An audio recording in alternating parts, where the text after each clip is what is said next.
Tension वाले दौर में बहुत सी ऐसी बीमारियां हो जाती हैं जिस वजह से आपको फालिज हो सकता है। इसकी बहुत सी वजूहात हैं। हमारा लाइफस्टाइल बेहतर नहीं है, खाने पीने के अंदर एहतियात नहीं करते। मरीज़ को अगर फालिज होता है तो वो कहता है कि जी मैंने मालिश करवाना शुरू कर दी। तो बराए मेहरबानी खुद से शुरू ना कर दें आप वर्जिशें करना। उसका नुकसान ये होता है कि अगर मरीज़ ने 1 महीने में रिकवर करना है तो उसको 3, 4, 5 महीने लग जाते हैं। उर्दू पॉइंट की वीडियोस देखने के लिए हमारा चैनल सब्सक्राइब कीजिए और बेल के आइकन पर क्लिक कीजिए ताकि आप हमारी तमाम आने वाली वीडियोस से बाखबर रह सकें। बिस्मिल्लाहिर्रहमानिर्रहीम, अस्सलाम वालेकुम। मेरा नाम डॉक्टर मोहम्मद हाशिम है और मैं एज ए फिजियोथेरेपिस्ट पिछले 10 साल से अपनी सर्विसेज प्रोवाइड कर रहा हूँ। करंटली मैं रिफ़ा इंटरनेशनल यूनिवर्सिटी में एज असिस्टेंट प्रोफेसर और क्लिनिकल हेड अपनी सर्विसेज प्रोवाइड कर रहा हूँ और फिजियोलॉजी फिजियोथेरेपी क्लिनिक में भी अवेलेबल होता हूँ। आज की उर्दू पॉइंट की इस वीडियो में मैं आपसे बात करूँगा कि फालिज लाइलाज नहीं है। फिजियोथेरेपी में फालिज को कितना जल्दी और मौसर तरीके से बेहतर कर सकते हैं और कितना जल्दी वर्जिशें आपकी ज़िंदगी में आपको बेहतर से बेहतर कर सकती हैं और फालिज से दूर कर सकती हैं। आजकल के टेंशन वाले दौर में जहाँ सोशल प्रेशर्स बहुत ज़्यादा हैं, हर बंदा परेशान है, उसमें ब्लड प्रेशर बहुत ज़्यादा हो जाता है या जिसमें बहुत सी ऐसी बीमारियाँ हो जाती हैं जिस वजह से आपको फालिज हो सकता है। पाकिस्तान में पिछले 10 से 15 साल में और पूरी दुनिया में फालिज बहुत तेज़ी से बढ़ रहा है। इसकी बहुत सी वजूहात हैं। हमारा लाइफस्टाइल बेहतर नहीं है, उसके अलावा हम खाने पीने के अंदर एहतियात नहीं करते और बेतहाशा वजूहात हैं। आपको आज की इस वीडियो में मैं बताऊंगा कि फ़िज़ियोथेरेपी में फालिज का क्या इलाज है, फालिज की क्या अलामात हैं, किस तरीके से इसको बेहतर किया जाता है और क्या फालिज हो जाने के बाद आप अपनी ज़िंदगी में वापस आ सकते हैं, कितना जल्दी वापस आ सकते हैं, इसकी कितनी इकसाम है, कब आपको परेशान होना है, क्या आपने तरीक़ाकार इख्तियार करने हैं। फालिज के अंदर आपके दिमाग में या तो खून का बहाव वक्ती तौर पर रुक जाता है या फिर दिमाग में खून की शरियानें फट जाती हैं। अगर खुदा ना खास्ता दिमाग में खून की शरियानें फट जाएँ तो ये ऐसा फालिज होता है जिसमें आपको जान का ख़तरा भी होता है। अदरवाइज़ अगर आप बर वक्त हॉस्पिटल चले जाते हैं, आपको बर वक्त मेडिसिन अद्वियात मिल जाती हैं और आपको फ़र्स्ट एड मिल जाती है तो आप इंशाल्लाह बेहतर हो सकते हैं। फालिज में जब आप अस्पताल में एडमिट होते हैं तो उसमें आपको मेडिकली मैनेज किया जा रहा होता है। आपको डॉक्टर बता देते हैं कि आपको फालिज हो गया है तो उसमें सबसे पहले ही दिन से आपकी फ़िज़ियोथेरेपी स्टार्ट हो जाती है।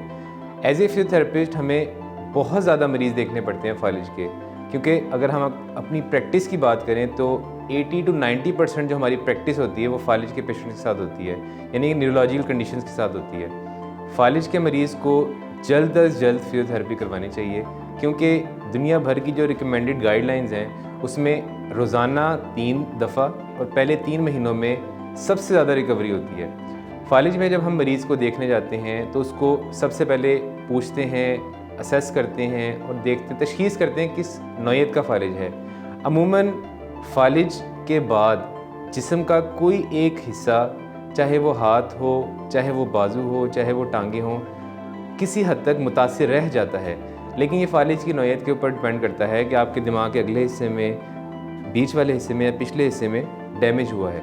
लेकिन अल्लाह ताला ने हमारे जिस्म के अंदर इतना अच्छा रीजनरेटिव प्रोसेस बनाया है, जिसका मतलब ये है कि हमारा जिस्म बहुत जल्दी रिकवर करता है। तो फिजियोथेरेपी में हम वर्जिशें करवाते हैं जिसमें बेसिक एक्सरसाइजेज से पहले ही दिन से हम पेशेंट को गाइड कर देते हैं। मरीज़ के साथ जो लवाहिकीन होते हैं उनको हम गाइड करते हैं कि किस तरीके से आपने पेशेंट को वर्जिशें करवानी है। सबसे ज़रूरी पेशेंट के लिए जो हम पेशेंट को गाइड करते हैं वो होता है पेशेंट को कॉन्फिडेंस देना, क्योंकि अगर फालिज हो जाए तो मरीज़ डिप्रेशन में चला जाता है, जहनी तौर पर बहुत डाउन हो जाता है। लेकिन कुछ फालिज की इकसाम ऐसी होती हैं जिसमें आप 1 हफ़्ते से 3 हफ़्ते में बाकायदा अपनी रोज़मर्रा ज़िंदगी में वापस आ जाते हैं।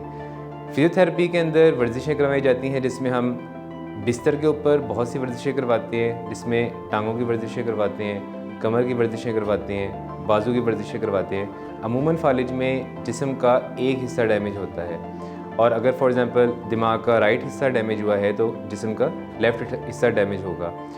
पहले 1 महीने के अंदर मरीज़ इस काबिल हो जाता है कि मरीज़ बैठ सके, अपने वज़न पर खड़ा हो सके या फिर अपने स्टिक के साथ या वॉकर के साथ वॉक कर सके। अगर ब्रेन हेमरेज हो जाए, जिसमें ये भी फालिज की इकसाम है जिसके अंदर दिमाग में खून की शरियानें फट जाती हैं, उसमें मरीज़ का फ्यूचर के अंदर चलना फिरना बेहतर होता है लेकिन बहुत ज़्यादा मुतासिर होता है। तो इसलिए आपको इस वीडियो में बताने का मकसद ये है कि वर्जिशों से, फिज़ियोथेरेपी से फालिज को बहुत जल्दी बेहतर किया जा सकता है। और एक बात आपने जहन में रखनी है कि दवाइयाँ शुरू में दी जाती हैं, क्योंकि जब दिमाग के अंदर सोजिश हो जाती है तो उसको दवाइयों से कंट्रोल किया जाता है। और ये फ़ैसला डॉक्टर ने करना होता है, हॉस्पिटल में करना होता है कि अगर खुदा न खास्ता शुरू में दिमाग में अगर खून की नालियाँ फट गई हैं तो उसमें ऑपरेशन भी किया जा सकता है। लेकिन जब आप हॉस्पिटल में फ़र्स्ट टाइम जाते हैं तो उसमें आपको ये डिसाइड करके बता दिया जाता है। लेकिन पहले ही दिन से फिज़ियोथेरेपी करवानी चाहिए, पेशेंट के घर वालों को फिज़ियोथेरेपी सीखनी चाहिए। जितना जल्दी हम मरीज़ को उसके वज़न पर खड़ा करते हैं और चलाते हैं तो पेशेंट अपनी ज़िंदगी में वापस आता है। यहाँ मैं आपको एक बहुत ख़ास बात बताता चलूँ कि एज ए फिज़ियोथेरेपिस्ट हम बाकायदा मरीज़ों को जब देखते हैं तो एक तरीक़ाकार होता है जिसमें हम शुरू से लेकर एंड तक पेशेंट को वर्जिशें बताते हैं।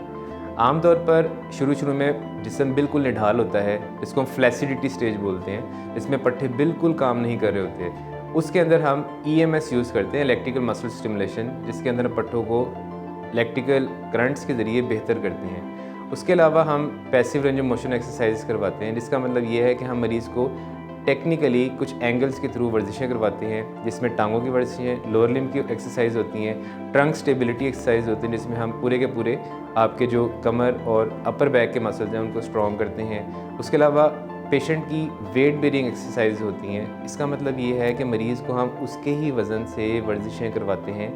प्रोप्रियोसेप्टिव एक्सरसाइज होती हैं, जिसके अंदर हम जोड़ों के ऊपर एक्सरसाइजेज़ का ज़ोर डलवाते हैं, जिससे उनकी प्रोप्रियोसेप्शन बेहतर होती है, यानी कि मरीज़ को एहसास होता है कि उसके जोड़ काम कर रहे हैं। वो जब खड़ा होता है तो उसको महसूस होता है कि वो अपने जिस्म के वज़न के ऊपर खड़ा हुआ है। ये तरीक़ाकार है फिज़ियोथेरेपी का, जिसमें हम मरीज़ को शुरू से लेकर एंड तक बेहतर करते हैं। तब तक वर्जिशें करवाई जाती हैं जब तक वो रोज़मर्रा की ज़िंदगी में वापस ना आ जाए। अगर वो ऑफ़िस जाता था तो ऑफ़िस जाना शुरू हो जाए, अगर वो अपने रोज़मर्रा के काम करता था, ख़वातीन थी तो अपने घरेलू कामों में वापस आ जाएँ। आम तासुर है कि मरीज़ को अगर फालिज होता है तो वो कहता है कि जी मैंने मालिश करवाना शुरू कर दी, मैंने मसाज करवाना शुरू कर दिया। तो बराए मेहरबानी ख़ुद से शुरू ना कर दें आप वर्जिशें करना।